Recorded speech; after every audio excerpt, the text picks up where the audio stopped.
Benvinguts! Avui ens tornem en blanc i negre, perquè anem a parlar dels immigrants digitals.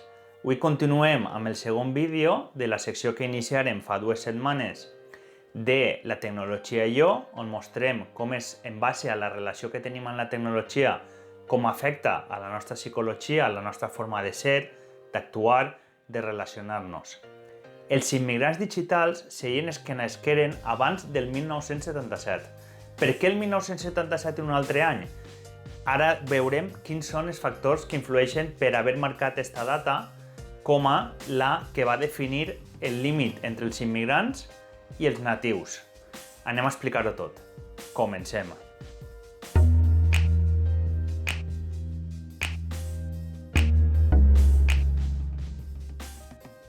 Anem a començar explicant per què hem dit el 1977 com a any d'inici del que serien els natius digitals i els d'abans del 1977 immigrants digitals.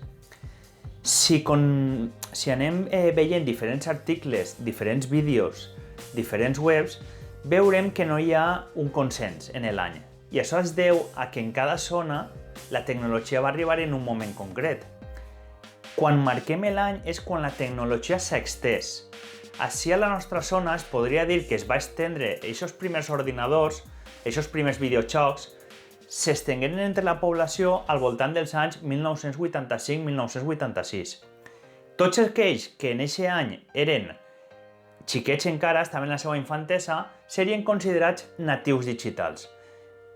Pel contrari, els que ja estaven en la seva adolescència o eren adults són ja considerats immigrants digitals, perquè tingueren que adaptar-se a la tecnologia. Ja tenien un estil de vida i hagueren de donar aquest vot per adaptar-se. Que així els ordinadors i els videojocs començaren a estendre's a partir de l'any 1984-85 més o menys, hi ha que admetre que als altres països, a les altres zones, ja hi havia videojocs.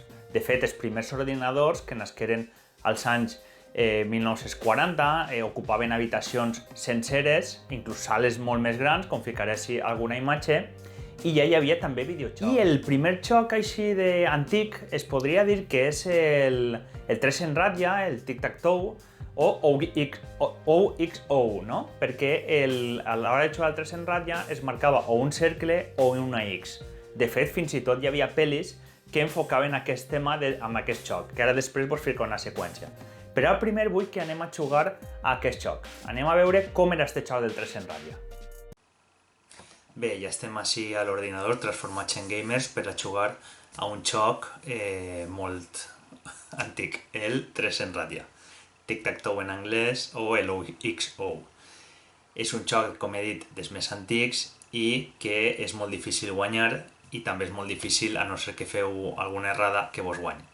Aleshores, és una de les funcions amagades que té Google. Google té moltes funcions amagades, com pot ser invertir la pantalla, com pot ser un homenatge a l'StarCraft, entre moltes altres. I un d'aquests jocs amagats és el 3 en ratlla. Aleshores, l'únic que tenim que fer és, en Google, en el buscador, fiquem el següent, 3 en ratlla. Li donem a buscar i ja apareix. En aquest joc l'únic que hem de ficar és una X, ja siga en horitzontal, en vertical o en diagonal, i aconseguir fer 3 en ratlla. Aleshores anem a intentar-ho. Comencem nosaltres, fiquem la X, ell fica el 0, nosaltres fiquem per exemple així, i ahí, ara ja sols me queda ficar-la així, entre els dos cercles, perquè si no ja m'ha guanyat. Fique ahí, després altra vegada entre els dos cercles, puc guanyar si fica al mig, i m'ha guanyat ell. Bé, així he fet una errada jo, perquè és molt difícil perdre i ha passat el cas, però bueno, anem a fer una altra i vos ho mostre. Val, fica així, després així, ell em fica ahí, jo fico així per intentar ficar dalt, no puc, m'ho impedeix, fica així i un empat. Això és el més habitual, és fer un empat. Perdre o guanyar és molt difícil, a no ser que facis una errada o una distracció, com m'ha passat a mi abans. Bé, què vos ha semblat el joc? Ja sabeu com jugar-lo. Fins i tot aquest joc va ser la base d'una pel·li, Juegos de Guerra. És molt coneguda, se podria dir que és una pel·li de culte. El xiquet protagonista va a través d'un programa va mig enganyar a l'ordinador i l'obligava a jugar al 300 ratlla amb ell mateix, de forma que era impossible que guanyara i vas començar a desbordar-se perquè la capacitat era molt xicoteta dels ordinadors d'abans i a base d'entrar en bucle amb el joc 300 ratlla van aconseguir frenar aquest llançament nuclear que anava a fer l'ordinador. Anem a veure la seqüència. Empate. ¿Quiere volver a jugar? ¿Hay algún modo de hacer que juegue sola? Sí, número de jugadores 0.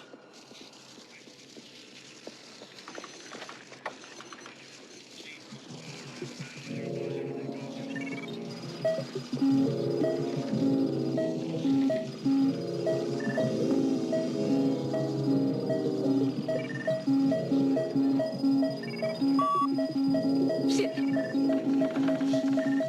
Frente. Després, un altre dels jocs que... Este sí que es podria considerar com el primer joc modern va ser el Pong, un joc dels anys 1970. Anem a veure'l, anem a jugar amb ell. Bé, ara ens trobem de nou a l'ordinador i ara anem a jugar a un altre joc. Anem a jugar al clàssic modern o un dels primers jocs moderns que seria el Pong. L'únic que hem de fer és al buscador de Google, fiquem Pong, anem a ficar ORG perquè és la pàgina oficial, li donem, activem el flash i ja tenim així el joc del Pong. Podem triar un jugador, dos jugadors, demo i high scores. Anem a triar un jugador i anem a jugar, en aquest cas vaig jugar amb el teclat, que és com és més pràctic que amb el ratolí. Ens diu que per a manejar-nos dalt és la K i per a manejar-nos cap avall és la M. Vale, doncs K i M. Li donem a continuar. Vaig a triar així, no vaig a fer l'errada d'abans i així vaig a ficar principiant, beginner. Vale, l'únic que hem de fer és moure. Jo sóc el de la dreta, I el joc aquest consisteix en ser el primer en aconseguir 10 punts. Són jocs que a pesar de ser principiant ja vegeu que m'està costant prou. Ahí. Vaig perdent, 1-0. 1-1. 2-1, vaig perdent. 2-2.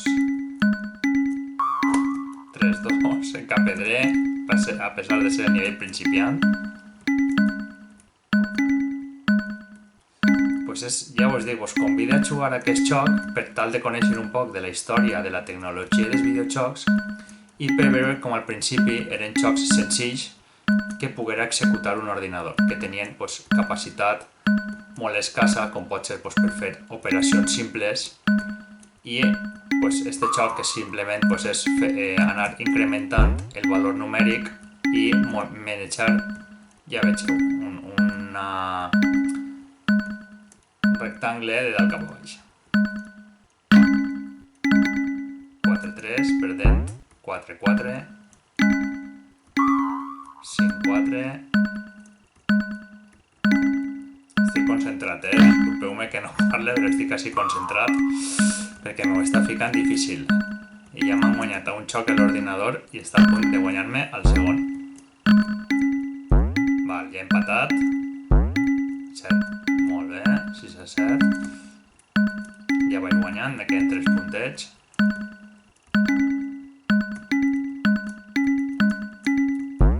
Vale. Ui, 8-7. 8-8 m'ha empatat. Està equilibrada la partida. I pinta mal, Vale, xics i xiques, 9-8, un puntet i guanyé. I ahí està, sí senyor. Hem aconseguit guanyar el Pong. Vos convide a jugar a este joc perquè és molt entretingut i se pot considerar un dels primers jocs moderns. Ja heu vist que hem pogut guanyar la partida. Ja me'n vaig content després d'una derrota, una victòria. Queda empat amb l'ordinador. I així vos volia mostrar en esta primera secció aquest estil de jocs. Però anem a entrar en les característiques que té un immigrant digital. Un immigrant digital és una persona que es va educar sense aquesta tecnologia.